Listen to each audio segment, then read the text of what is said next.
quick count tanpa aturan sangat dimungkinkan dapat digunakan oleh pihak tertentu untuk memanipulasi suara dengan cara dibuat opini melalui quick count. Kita semua tahu bahwa lembaga penyelenggara quick count adalah juga lembaga-lembaga yang sering mengadakan survei, dan banyak lembaga survei yang dibayar oleh paslon tertentu untuk mendongkrak elektabilitas atau survei abal-abal atau melacurkan dirinya demi cuan. Jangan sampai bangsa ini dikuasai oleh bajingan-bajingan tolol yang merampok uang rakyat dan digunakan untuk menipu rakyat. Sebelum pencoblosan dilakukan dari beberapa media yang kami amati, ternyata paslon 02 telah tahu hasilnya, yaitu sampai 58%.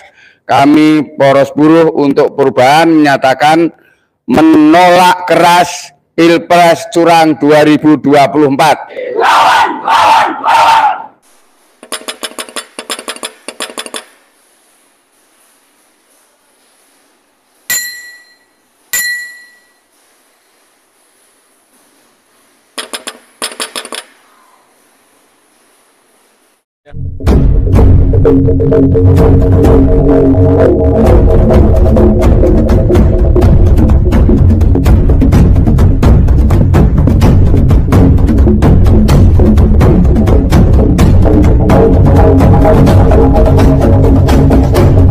Ya, bismillahirrahmanirrahim. Assalamualaikum warahmatullahi wabarakatuh.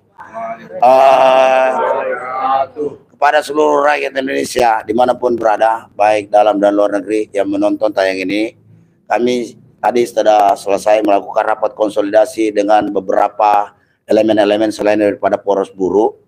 Hari ini kami dari Poros Buruh untuk Perubahan akan menyatakan sikap terkait masalah Pilpres curang 2024. Karena ini sangat meresahkan kita semua sebagai rakyat Indonesia, mencederai demokrasi kita, juga sangat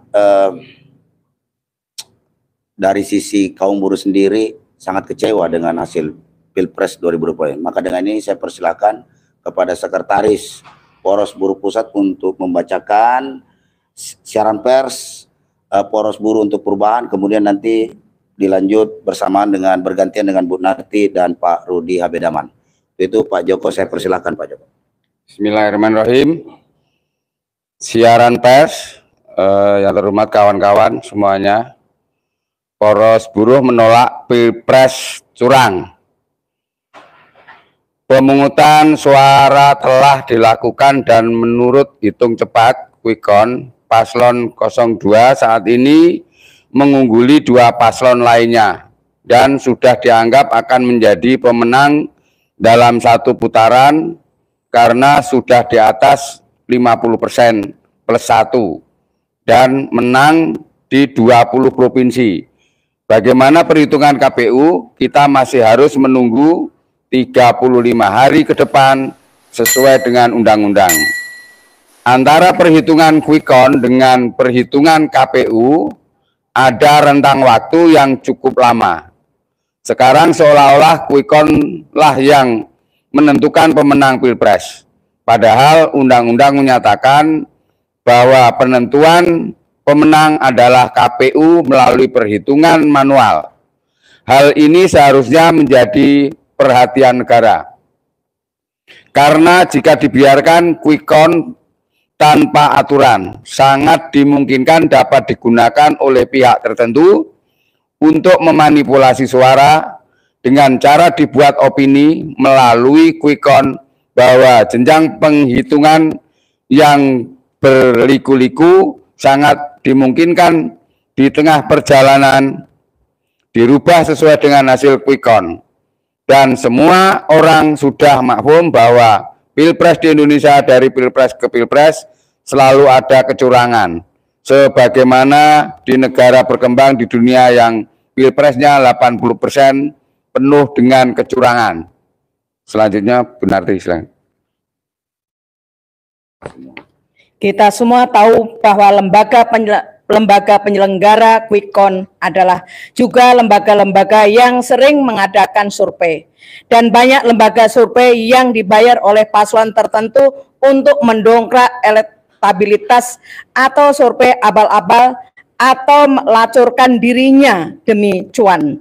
Oleh karena itu, di negara berkembang seperti Indonesia yang tidak peduli dengan etika atau kehormatan, harus ada undang-undang khusus tentang lembaga survei khususnya dalam Pilpres maupun Pilkada, karena Pilpres ataupun Pilkada akan sangat menentukan masa depan bangsa.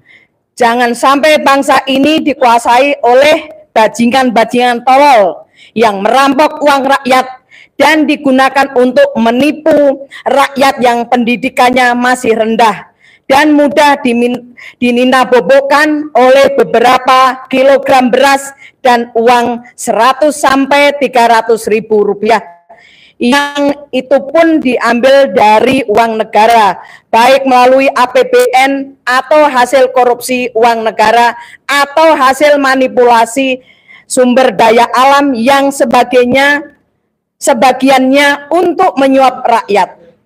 Kemudian para oknum tersebut memoles dirinya, salah satunya melalui lembaga survei. Bisa jadi juga mempersiapkan manipulasi kecurangan melalui lembaga quick count, lalu KPU menyesuaikan dengan hasil quick count tersebut.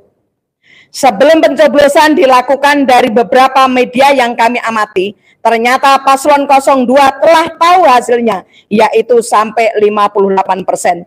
Sehingga apa yang dijelaskan di dalam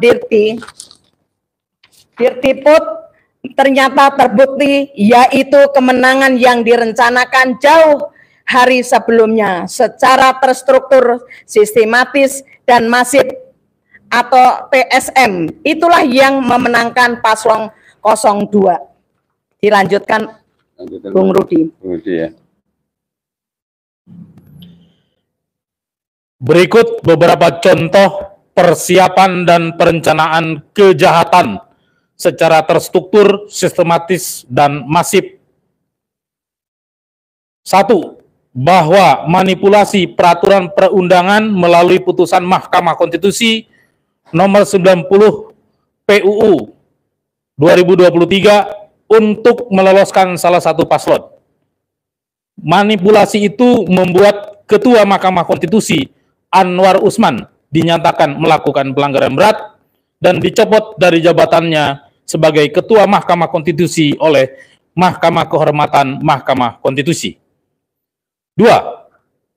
Bahwa komisioner KPU juga mendapatkan sanksi etik dari DKPP karena menerima pendaftaran salah satu capres dan cawapres dengan menggunakan PKPU yang belum direvisi, yaitu syarat usia capres dan cawapres minimal 40 tahun.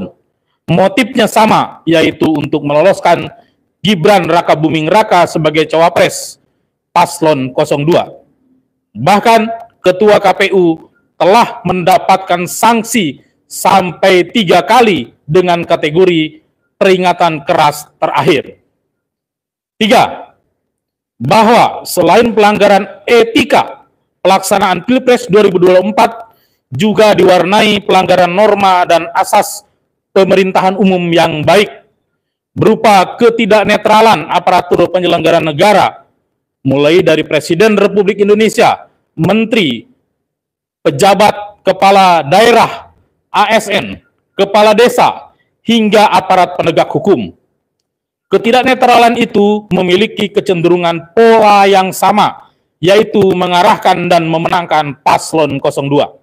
4. Bahwa ketidaknetralan pejabat negara dan aparatur sipil negara tergambar dengan nyata dari statement Presiden Republik Indonesia Joko Widodo yang menyatakan Presiden boleh berpolitik dan boleh memihak dalam kontestasi Pilpres.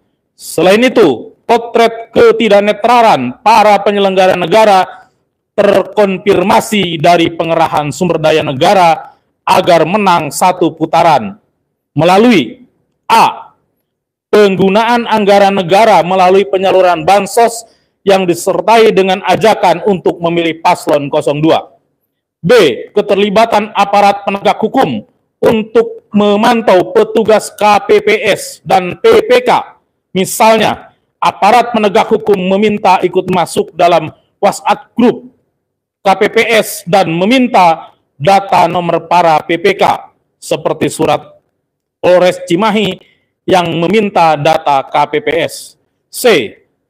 Keterlibatan para kepala desa untuk memenangkan paslon 02 dengan berbagai modus dan intimidasi berupa ancaman pidana dalam penggunaan dana desa.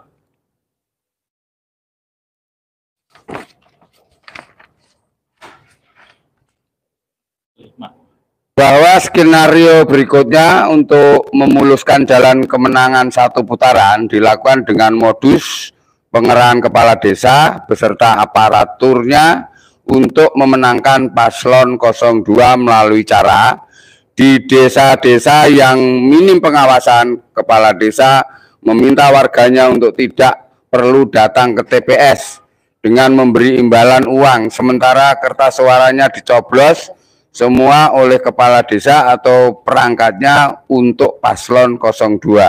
B. Di kawasan yang pengawasannya relatif baik, kecurangan dilakukan dengan melakukan money politik yang dilakukan aparat desa sebelum pencoblosan.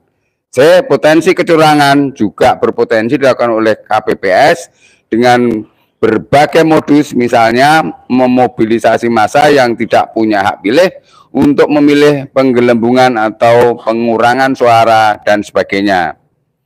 6. Bahwa penggunaan lembaga survei untuk mengumumkan quick count dan exit poll yang memenangkan paslon 02, sementara pada saat yang sama proses penghitungan suara di TPS masih berlangsung. Hal ini merupakan upaya untuk mempengaruhi psikologi saksi dan masyarakat serta menggiring opini publik bahwa pemenang Pilpres adalah paslon 02. 7. Bahwa input data Sirekap KPU terjadi penggelembungan suara yang luar biasa atas paslon 02 yang jumlahnya melebihi DPT di TPS. Berdasarkan hal-hal tersebut di atas, kami Poros Buruh untuk Perubahan menyatakan menolak keras Pilpres curang 2024. Demikian siaran pers ini kami sampaikan. Atas kerjasama dan dimuatnya siaran pers ini kami ucapkan terima kasih. Jakarta 15 Februari 2024, Poros Buruh untuk Perubahan, Arif Inardi Koordinator ditandatangani, Joko Haryono Sekretaris Poros Buruh ditandatangani. Terima kasih. Poros Buruh untuk Perubahan. Salam Poros Buruh untuk Perubahan. Bangkit, bergerak, hancur dan kami, lawan, lawan, lawan. Hidup rakyat Indonesia. Hidup. Merdeka.